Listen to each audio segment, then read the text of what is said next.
Hey there. Did you know that someone once paid $120,000 for a banana taped to a wall? Yep, true story. Google it.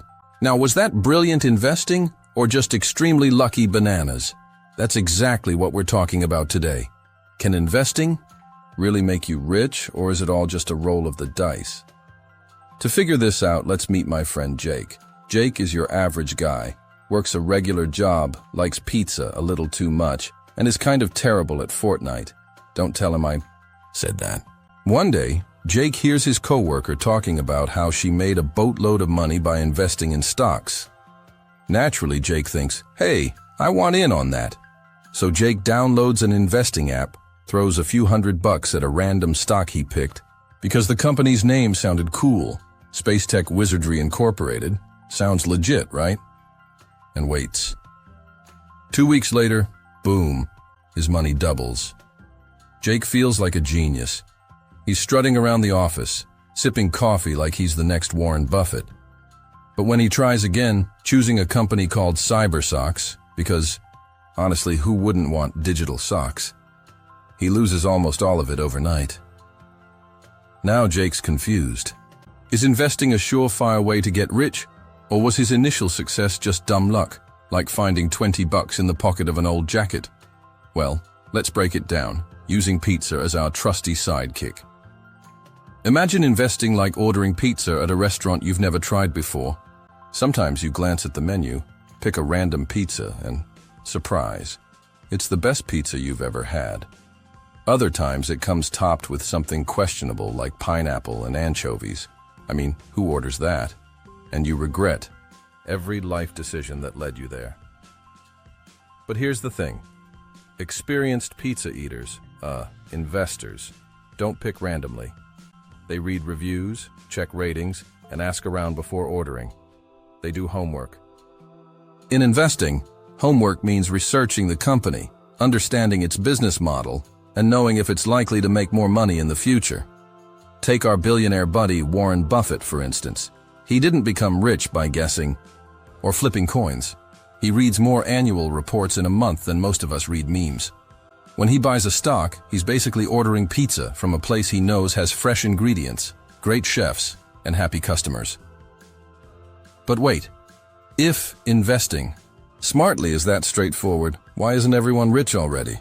Good question, imaginary person. It's because even if you pick your pizza restaurant carefully, sometimes things still go wrong. Maybe the chef has an off night, or the delivery guy gets lost, and by the time the pizza shows up, it's colder than your ex's heart.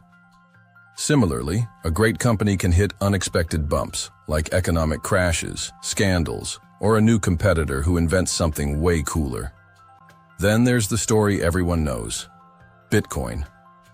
Back in 2010, a guy bought 2 pizzas for 10,000 Bitcoins.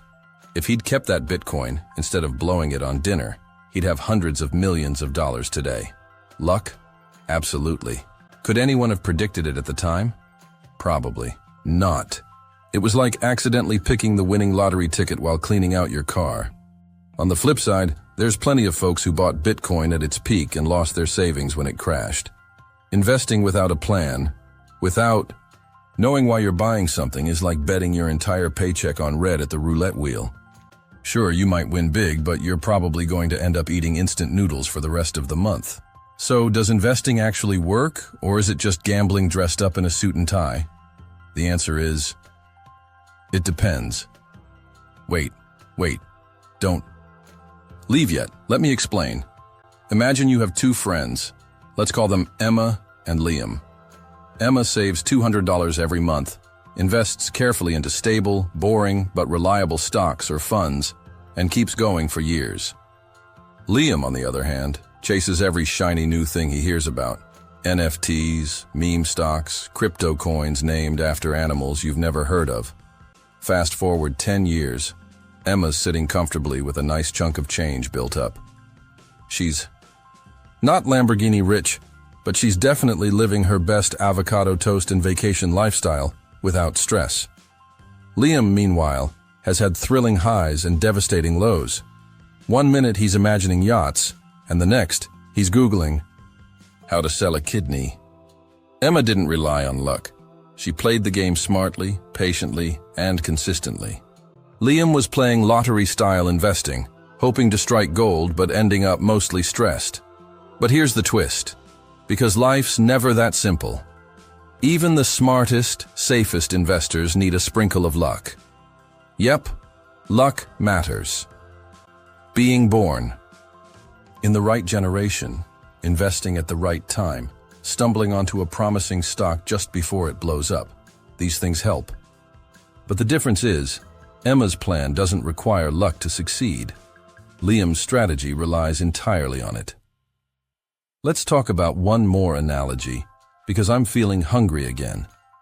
Investing is like planting trees. If you plant seeds randomly, all over your yard without considering sunlight, water, or soil, you might get lucky and a few trees will grow, or you might just end up with a muddy mess. But if you plant your seeds in good soil, give them the right amount of water, and make sure they're in a spot where they'll get enough sun, you greatly increase your chances of success. Sure, storms might still knock down some trees, but overall, your orchard will thrive. That's investing. Smart planning maximizes your odds of success, but luck can still make a difference between decent returns and life-changing wealth. But hold on, before you jump onto an app and start frantically Googling good stocks to buy, let's step back and ask ourselves, what exactly is the best way to invest if you're not trying to rely solely on luck? Well, the good news is there's a way to make investing less about crossing your fingers and more about actually building wealth. It involves understanding risk, patience, and something even more important, not freaking out. Seriously, if there's one hidden superpower in investing, it's the ability to not panic when things get messy. And oh boy, they will get messy. Imagine you're riding a roller coaster. You know those big drops are coming. You know your stomach's going to feel like it's doing backflips. But you stay in your seat anyway, because you trust the ride will eventually level out. Investing is like that. Markets go up, down, sideways, upside down, but if you stay strapped in and don't leap out screaming, you're way more likely to come out ahead. Now, our buddy Jake, he wasn't great at staying in his seat. Remember how he lost money on cybersocks? Instead of learning from it, he pulled out all his money and swore off investing forever. Meanwhile, his co-worker kept investing small amounts regularly, even when the market looked scary. Guess who's got a nice fat portfolio now while Jake is still hoping to win the lottery? Hint, it's not Jake. Consistency beats hero moves every single time. You don't need to find the next Tesla or Bitcoin to build wealth. You just need to show up, invest steadily, and not lose your cool when things get bumpy. And yes, I hear you, but what if I accidentally pick a terrible investment and it all goes kaboom?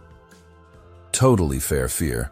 That's why smart investors don't bet everything on one stock or one idea.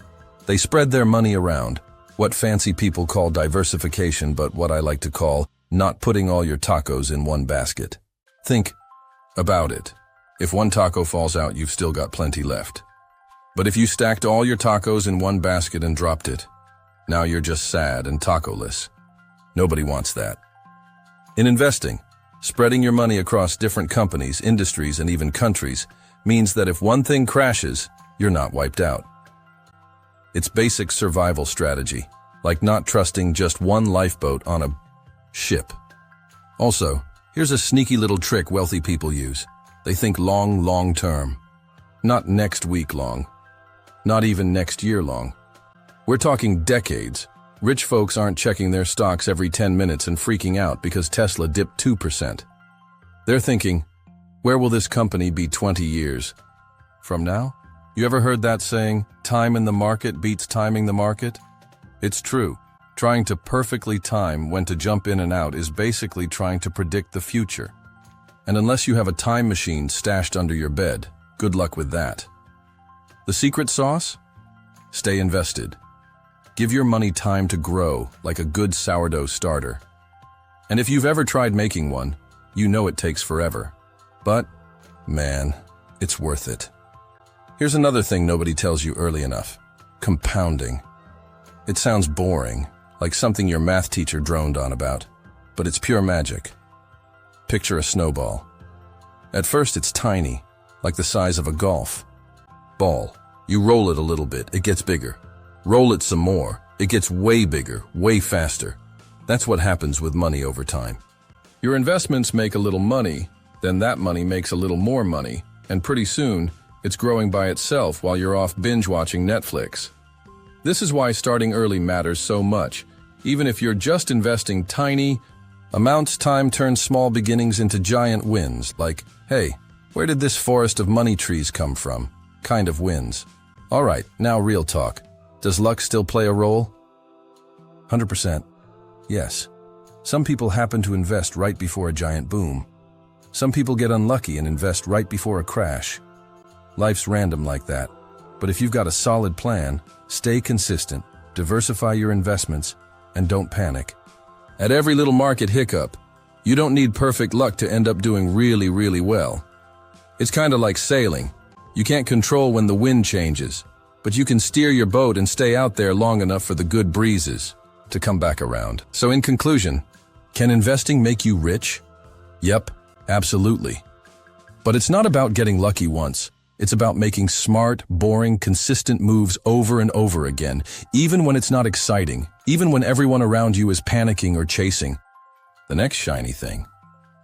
If you treat investing like a get-rich-quick scheme, it'll feel like gambling, and you'll probably end up like Jake, sad and broke and suspicious of anything that says easy money. But if you treat it like planting a forest, watering it a little bit all the time and being super patient while it grows, one day you'll look around and realize you're standing in the middle of your very own money forest. If you want me to make other videos explaining these topics, please like and subscribe. Thanks for watching.